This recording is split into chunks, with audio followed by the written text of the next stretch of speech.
Welcome back to Behind the Play. My name is Alex Adams, and I'm joined by someone I admire deeply in the industry and now a colleague of mine, the one and only Mark Spector of Sportsnet, who covers the Oilers. How are things, Mark? It feels like the Oilers in Oilers land. There's always craziness happening. How's the season been for you? Uh, Pretty good. It's not as crazy maybe as, we're not Vancouver, right? I don't think we have that much drama. Nope. There is some difference with the team that has, legitimate Stanley Cup hopes and dreams. I mean, they did go to Game 7 last year. So I guess the biggest difference between Edmonton and everyone else is the expectations couldn't be higher. It is absolutely time to win the Stanley Cup here, and anything less would mean that you step back from last season. So yeah, it's a high bar, but I think it should be a high bar. Yeah, and with the high bar, like this is leads into a bit of a journalistic question for you. But what I admire about you and your work so much is how very you're very authentically yourself, and also you're very opinionated. What all the time, and you have your deep beliefs that I think I have as well. But how long did that take for you to kind of develop the I don't know what the right word is. I'm thinking of a five-letter word. That maybe the balls or whatever that you may say to kind of say what you mean and then go to practice and talk to players after you've criticized them. Like, was that something from your start that you felt kind of the courage to do, or how has that kind of evolved over time?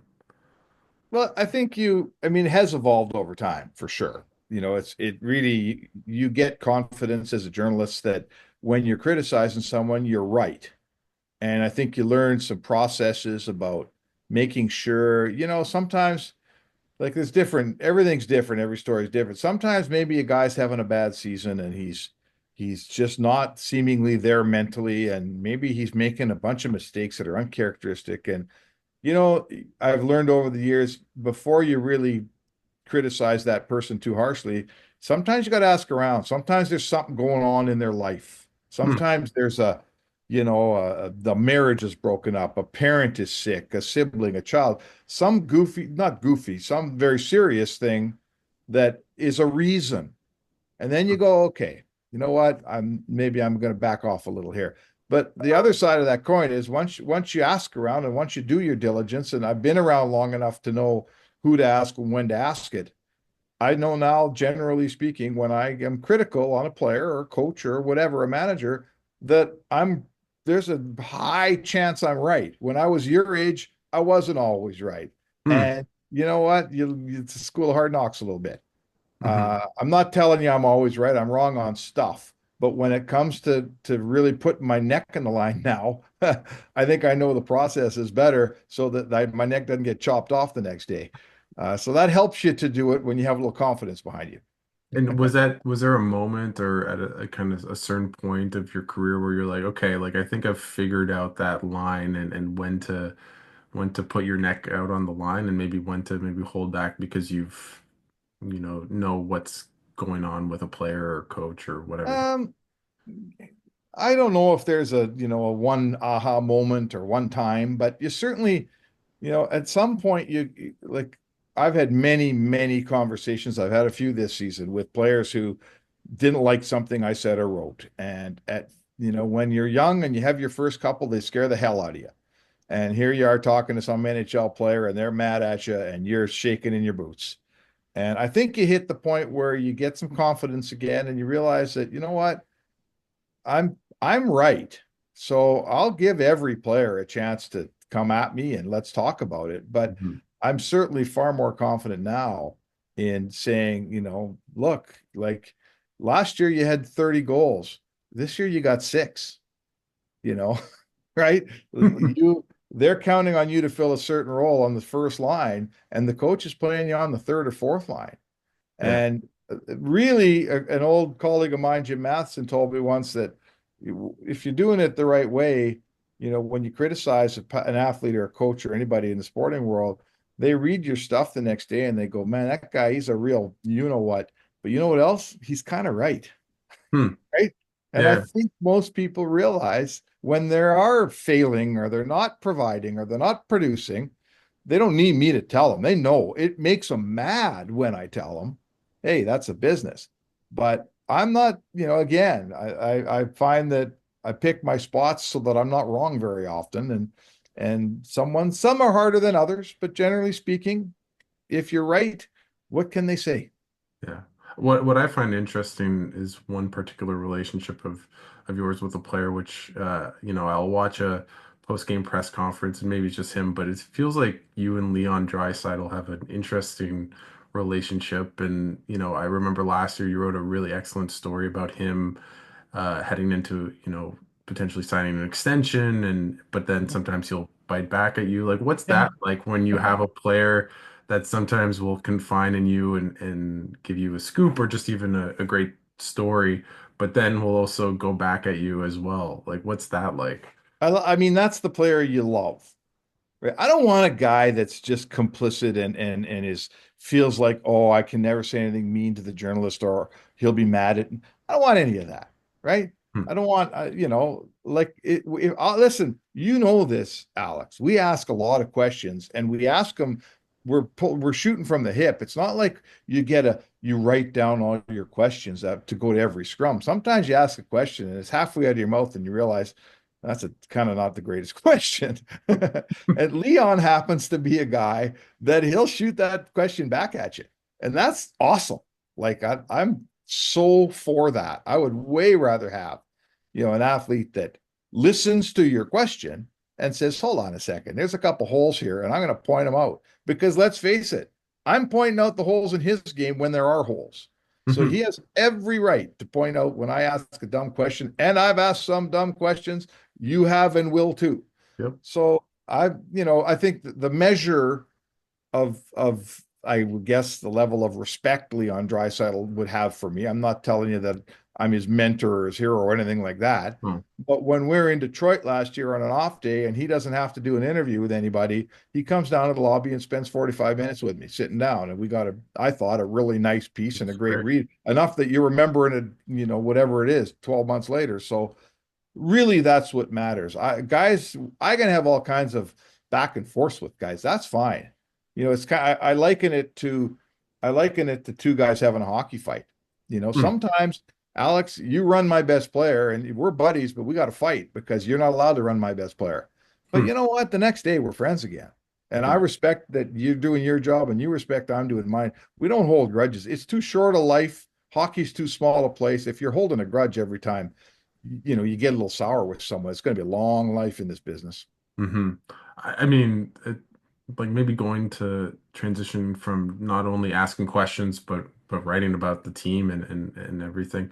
What's that process like for you when you like a post game story or even just trying to get an interview or whatever? Like, what is your writing process like? Do you have a bunch of word bubbles and, and try to kind of connect the dots? Like, what's that like kind of underneath the hood? Uh, I mean, first of all, I would say you might probably call a short form writer.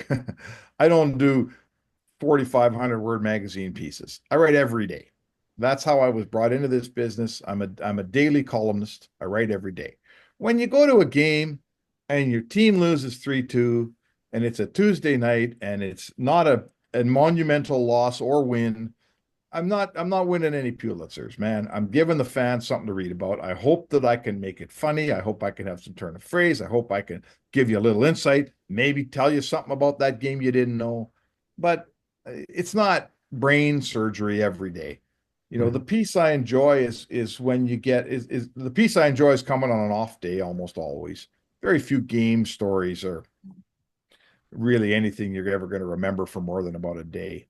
I like to tell a story. I like to bring you inside of hockey. As a hockey writer, and you're learning this, Mhm. you're seeing things and learning things that you can't always put in the paper. You can't always report everything you see and learn, but a lot of it goes back in here, and you just hold on to it. And it helps you understand the next situation a little bit better, right? Because Mhm. you go, oh yeah, I remember how this broke down last time.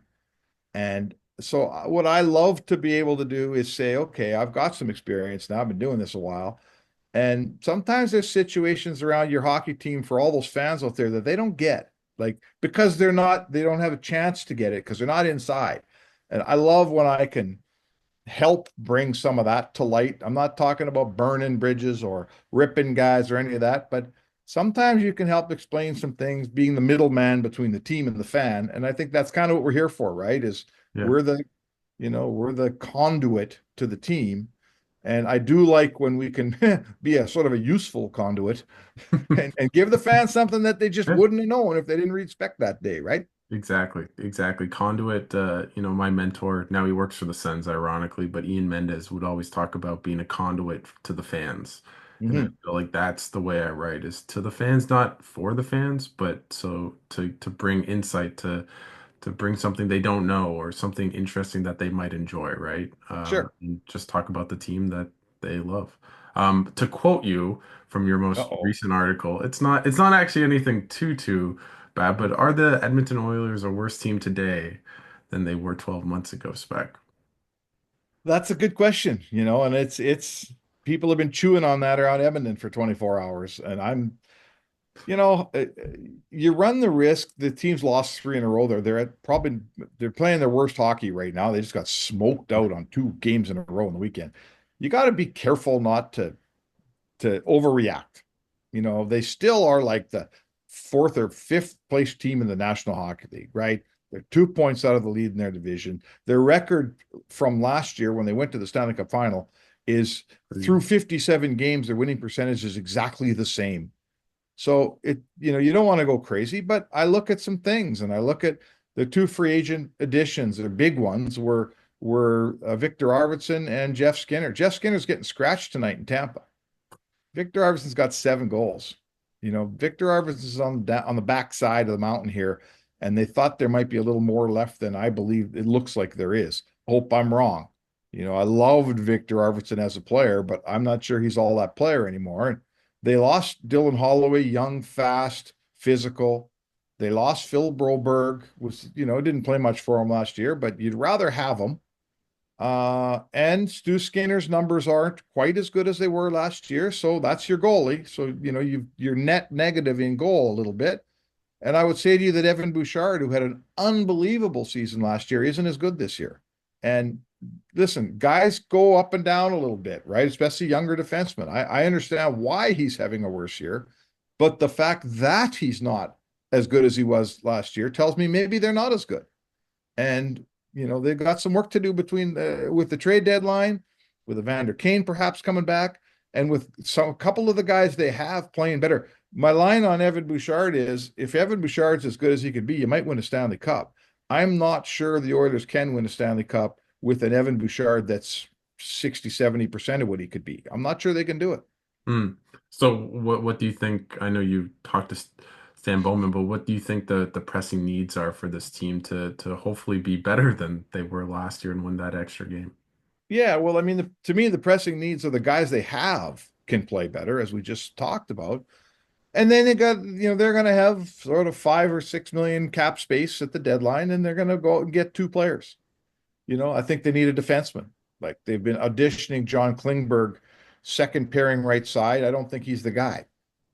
I'm not sure yet. He hasn't had that many games, but I sense he's not the guy. I want someone better than him. He can probably play third, maybe play third pairing right side, probably not second.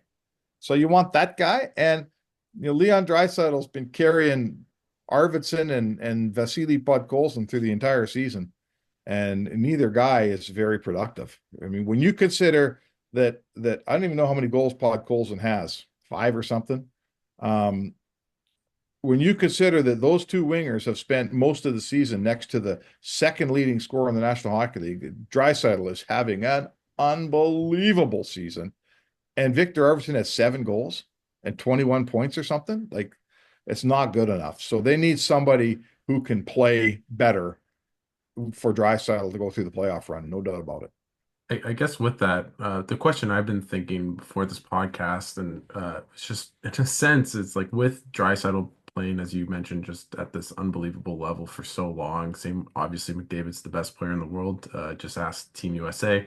Um, how, in your mind, how inevitable is it, or maybe it's not, but that the Oilers will win a cup in the era of McDavid and Draisaitl? Because in a sense, they have two of they have the best player in the world, and Draisaitl isn't Top lower than five. 5 or 6. Right? Yeah, Yeah. exactly. Yeah, I mean, you want to, you looking at it from afar or from the outside, you would say, yeah, that's the makings of a cup winner. They clearly went to game 7 of the Stanley Cup last year, so they've obviously got the pedigree of hockey team to win a cup here. Stuff has to go right. And so far this year, stuff hasn't gone right. For instance, you spend 7 million on Skinner and Arvidsson, and now you're at the deadline, you're going, man, that wasn't great. Those guys didn't help much. You lost, losing Holloway hurt. He's a young, fast, hard-hitting guy. They don't have many of them. So, so far this year, things haven't gone right. McDavid hasn't been at his best this year by any means. Draisaitl's been their best player. And we all agree that McDavid's the best player in the world, but Draisaitl's been better this year through 58 games. So, they sure should they win a cup? Yeah, they should win a cup. Do I want a Canadian team to win a cup? I do as a Canadian. Do I think that Connor McDavid's done a lot for the game. He's one of the greats of all greats. He's going in, he's going to break a lot of records, do a lot of things. I sure hope that he doesn't have to have the conversation around him throughout his career of, oh, but he never won a cup. Like, Hmm. I think look what he did for Team Canada. And I think it would be awesome for him to hoist the Stanley Cup because that's who he is. This is me trying not to cheer for the Oilers, okay? But so yes, I think there probably is a cup in their future. But it doesn't come, they haven't got one yet. And we're back to, are they a better team this year or not? Some stuff's got to happen if they're getting back to the cup this year. I'm not saying it can't, but it has to. Mhm. And they've got a few more, the window's big. They've got a few more years, but the clock's also ticking here. So sure, they should win a cup. Is it like I'm not I really don't ever want to just make it about the Leafs. I'm not a Toronto guy, but what I find interesting with this team, with obviously Draisaitl signing his big contract, McDavid's up soon, and I'd Mhm. imagine he's going to be with the Oilers for a very long time as well. Is this a year, I don't want to call it a gap year, but just where this might not be the year for the Oilers to go all in? Or do you think, as you mentioned, like the fan base getting a game away, that everything's pointing towards Stan Bowman kind of putting everything forward and going all in for this season? Yeah, it's every year is an all-in year now. What you have to watch is, I mean, win, lose, or draw this year, the Oilers are going to have a pretty good team for a while. All their core guys, I mean, they got to sign Bouchard. They're going to sign McDavid. This is a team that, like, all I would guard against Alex is, if you give 3 first-round picks away this year, then what are you going to do next year? Yeah. you know, so like you'd do anything if you knew you were going to win a cup. The problem is you don't. So, but yes, this is an all-in year. Next year's an all-in year. Next year's an all-in year. Next year's an all-in year. This is an all-in team. They're eventually going to go where Pittsburgh is now, where they're old and it ain't happening anymore. And Pittsburgh at least can look back and say, yeah, but we got 3 Stanley Cups. Yeah. And the Edmonton and Chicago can look back as they're trolling the bottom of the league here and not changing that anytime soon. And they could say, yeah, but we got 3 Stanley Cups. So the Oilers need to win Stanley Cups because this is the time, man. It is. They're never going to get better than they are for this 5, 6 year window. How would you evaluate Stan Bowman's first, I guess, 6 to 8 months on the job? I mean, pretty good. I think here's the deal with Stan Bowman. First of all, Jeff Jackson worked the deadline, right? Stan Bowman didn't get hired till like July 26th or something. So he came in here, and the first thing on his plate was the offer sheet from St. Louis. So he had to deal with that. That I think they should have kept Holloway. They decided not to. I think that's a mistake.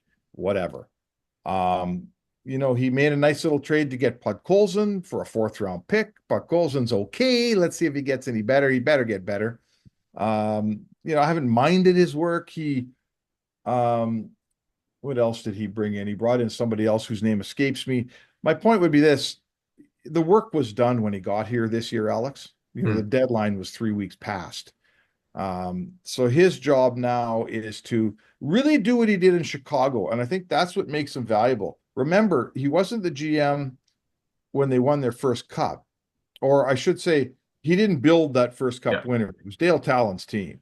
Yeah. And then he comes in, they win the cup.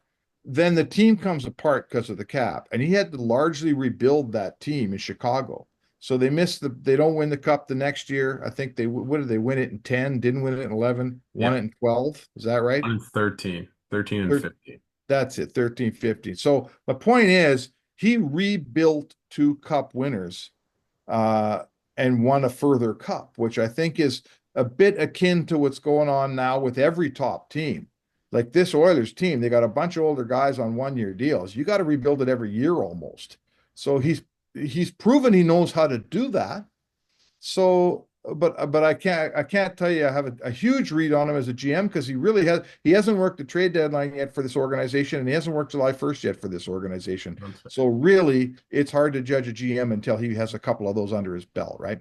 Yeah, no, exactly. I guess maybe going back a little bit to it seems like a lot of players on this team from last year who, Zach Hyman obviously had 50 goals.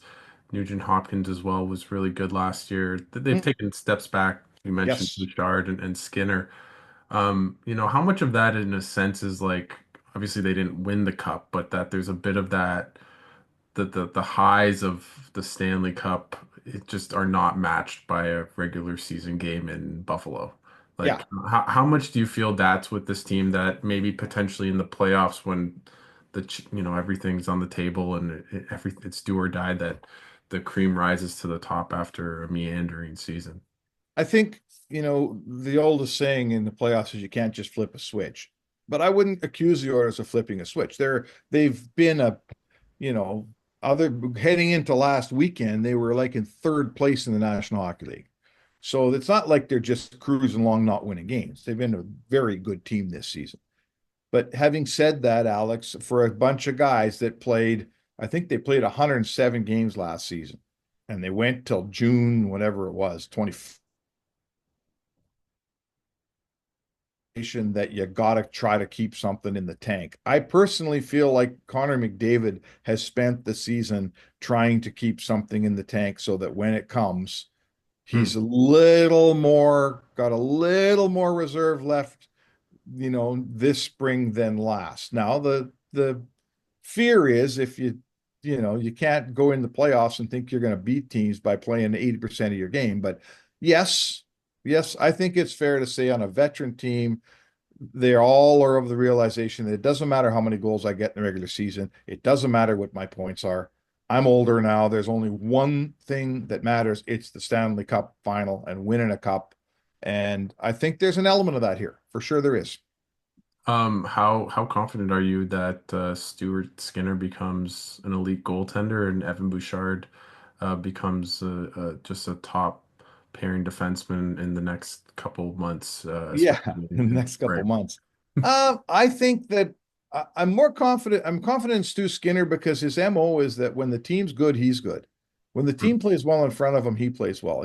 What he's never been is a guy who your team plays awful and he steals a game for you. And you'll want that out of your goalie. Don't get me wrong. Your goalie needs to steal a game a month or two a month. And it's just never been a Stu Skinner thing. He's not that guy. But his record also shows you that when the team plays well, he doesn't let them down. He took them to game 7 of the Stanley Cup final. They went on the road. He let in 2 goals on the road in the Stanley Cup final, game 7. To me, that's enough. He gave his team a chance to win. They didn't score enough goals. They didn't win. I'm not looking at the goalie in that game, right? So Skinner, yeah. Bouchard, I'm it's we're almost 60 games in here and he's still kind of looking for it. Offensively, he's still really strong. He moves a puck, he shoots. That doesn't have a power play goal all year, but he shoots, so I don't know where that went, but he's still got a great shot. Um, it might, we're teetering on, oh, he'll get it back right on time, and this just might not be a great year. It might be one of those years where a young player is a little down and comes back up next year. You can't begrudge him that. Every other guy has those years on the way up, Hmm. and his top end, he was a point per game defenseman last year who set a National Hockey League record for assists in the playoffs. He's a fantastic player. He's a little south of that this year. So let's see where it goes. I won't predict that he can't find some measure of that between now and the start of the playoffs. We were at the game last year when Zach Hyman got his 50th goal of the year. He's not on pace for that or anything close to that. Like, No. I don't watch the Oilers as much as you do, of course. What's kind of changed with his game this season? Well, he's not playing with McDavid much, for one, nearly as much as he was last year. He still plays with them roughly half the time. McDavid hasn't been quite as good, and that has an effect on how many goals Zach Hyman scores. The power play hasn't been near as good. That has a huge effect on how many goals Zach Hyman scores. And Zach Hyman wasn't near, he played pretty well for the first 20 games, had a million chances, and nothing went in. Last year, everything went in. So, is Zach Hyman an every year 50 goal guy? No. Is he an every year 35 goal guy? Probably. Right. So, you can't judge a guy on his best year. You kind of have to judge him on his mean year. And I don't know what Zach will get to this year, but he's the least of my worries. He's another guy. If this team starts operating on all cylinders, he'll take care of his cylinder. I'm not worried about that one bit. Before I let you go, I guess what's your prediction for this season? I know predictions are awful in February for the They season, sure but are. I feel like it's my duty as a podcast host to ask you it. So it's in my contract. So That big what paycheck you're getting on it's this huge, podcast. huge. It's from cents to dollars, but is there like what do you think happens with this team? It feels like from, I won't put words in your mouth. Like, what do you think will happen with this Oilers team? Well, I think Stan Bowman will make a bigger splash at the deadline than you think. I have a Hmm. sense that there's going to be a player that maybe, I remember a few years ago, everyone went to the deadline and we all have these lists of who's available and who's going to get this guy and who's going to get that guy. And Ken Holland came home with Matthias Ekholm. Nobody even knew he was available. And oh my God, what a good player, right? This guy's like, he's just a super, super defenseman. And on with term in his contract and everything, he's become a giant part of this thing here. So I sense that instead of just a couple of expiring UFAs, that Bowman will find a way to do something a little different. I think it'll be a kickstart for his team. The question kind of becomes, does he bring in a goalie? Is he thinking about a goalie? There's a lot of talk about that in this town. He's telling me nah, he doesn't seem so worried, but that's externally. Inwardly, he might be shopping for Binnington for all we know. Oh So my God. Oh my I know. God. So I could see, I think it'll start with the deadline. I think there will be something that happens in Edmonton that's going to make the league stand up and go, oh boy. And I have a feeling that, if it goes that way, that emotional charge will take them in the playoffs. They're obviously making the playoffs. They're right at the top, fighting with Vegas for the Pacific first place here. And then the playoffs start, man. And I'm going to tell you, they're good enough to beat anyone. I mean, they're good enough to beat anyone, but their first round might be against Colorado. They could beat you. Your second round is going to be against Vegas. They could beat you. And if you get past them, you're probably going to get like Winnipeg, and they sure as heck could beat you. And then you got to play someone out of these like Washington, who just beat you 7-3 the other day. So, I can't tell you they're going to roll through the playoffs. The playoffs are a whole new ball game, but I think there'll be a different team in the playoffs start. I think there'll be a more confident team in the playoffs start, and they'll be ready because they just did this a year ago. Once the playoffs start, let's see what happens, man. What's your headline if they play the Kings again? Oh my God. I know. I know. It's my Is that headline. four? Is that four in a row? Am It'd be I? four in a row. Oh Yeah, my it would be. God. If they finish second, third, they'll play the Kings again. Uh, I mean, there's two sides to that. On one hand, you think the Kings got to beat you eventually, but on the other hand, I feel like the Kings know, oh my God, these guys, we're never going to beat these guys. no. They would I never tell you that. Oilers in five. That would be my prediction. Although the Kings, Yeah. really good team. I feel like it's like the Leafs in Boston or something. It's never gonna happen. It's never gonna happen. Well, it's funny because I think everyone would prefer to play someone different, even the Oilers, just for the sake of that. But if Edmonton doesn't win their division, they get LA. If they win their division, their reward at this point looks like it's going to be like Colorado. It's a shame that they don't. I've never agreed with this wild card rule I agreed that too. they should switch divisions. I've never agreed with it, and particularly this year because if the alternative is Edmonton playing Vancouver or Calgary, which of course is so much more fun for everybody, Oh, right? Yeah. There's no rivalry between the Oilers and Colorado, even though it'd be great hockey. I want to see Calgary play Vancouver. I want to see Ottawa play Montreal or Toronto. I don't want to see Ottawa play New Jersey, you know? I Give want to me see the Ottawa, Canadian team. Toronto every day of the week. I'd Yeah, love that. That'd be so much fun. yeah. So unfortunately, they're not going to rewrite the schedule now, but No. um, the Oilers will be ready in the playoffs. They're a good team. They're a really good team. They got good players, and there's something, Alex, about a team that when the game starts, now it's not like this maybe with Colorado, but with a lot of teams, when the game starts, the Edmonton Oilers have the best two players on the ice. And there's a lot of teams they play on a lot of nights where you can say that that's worth something in the game of hockey. I think those two are just my favorite two players to watch in the league. Although Nathan McKinnon and Cale Makar are pretty Pretty damn good close. too. I'm not trying to No, no, mitigate pretty or close. denigrate those guys. But oh, just it's so much fun to watch those guys work. And yeah, it's you're very lucky to watch them on a daily basis. But is there anything before I let you go that you want to plug for our employer at Sportsnet? Anything, any stories coming up or anything? No, I don't think so. Read me every day. I don't, That's I what I do. unfortunately don't have the luxury to work ahead on big pieces, and it's just Yeah. never, I like to come at you every day with something fresh. So You you don't know where have to go to a read Alex and me out there, and all the boys at sportsnet.ca, the ice cream eating Ian McIntyre. Oh, that I was know. amazing. I sent him a text. I was watching the game. I was like, "How's the ice cream?" And he said, "I needed more." And I was like, "That's great." So, That was that, awesome. Eric kind of a, Francis is heading out east with his Flames. And you know, it's funny because out here, out in the West here, like the Vancouver, they're a tenuous group, man. They're struggling and struggling and struggling. And the Flames kind of have some belief they could, you know what? They could sneak in there. It's going to be a fun race to finish for that last wildcard spot. I love the Flames, and also, but I do love drama. I am never going to complain about players and teams imploding, Mm. which make so much noise. And it's just so you know, Mark, it's the media's fault. I Yeah, just want you it's to know me. that.